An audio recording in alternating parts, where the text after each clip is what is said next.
குட்டி கதை ஒன்று இருக்கு. ஒரு குட்டி கதை ஒன்று சொல்கிறேன். ஒரே ஒரு குட்டி கதை மட்டும் சொல்லிட்டு ஒரு குட்டி கதை ஒன்று சொல்லிட்டு ஓடி போயிடுறேன். ஒரு மன்னர் தன்னுடைய ஒரு பரிவாரத்தோட ஒரு இடத்துக்கு போறாரு. ஒரு ஊரை தாண்டி போறாரு. அவர் ஆள்ற ஊர்.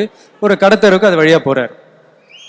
அப்போ கூட இருக்கிற அவருடைய அந்த சிப்பாய்கள் அதில் ஒருத்தர் வந்து இந்த மன்னருக்கு இந்த எலுமிச்சை பழச்சாறு ரெடி பண்ணி கொடுக்குறாரு. மன்னர் அதை டேஸ்ட் பண்ணிட்டு கொஞ்சம் உப்பு போட்டு கொடுங்கன்றாரு. உப்பு இல்லை. ஸோ அதில் ஒருத்தர் என்ன பண்ணுறாரு, அப்போ அந்த கடத்தெருவில் போய் கொஞ்சம் உப்பு எடுத்துகிட்டு வாப்பா அப்படிங்கிறார். அதுக்கு மன்னர் சொல்கிறார், அப்படிலாம் போய் கடத்தெருவில் போய் எடுத்துட்டுலாம் வரக்கூடாது, வாங்கிட்டு வரணும். உப்பு என்ன அளவோ அதுக்கு உண்டான காசு கொடுத்துட்டு போய் வாங்கிட்டு வரணும் அப்படின்ற. அதுக்கு அந்த சிப்பாய் சொல்ற, என்னங்க கொஞ்சோண்டு உப்பு எடுத்துட்டு வர சொன்னா அதுக்கு இதெல்லாம் ஒரு பெரிய விஷயமா அப்படின்னு கேட்குறாரு.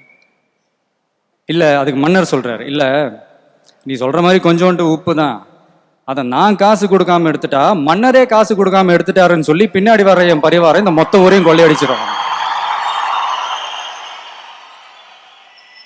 அதுதான் மன்னர்கள்.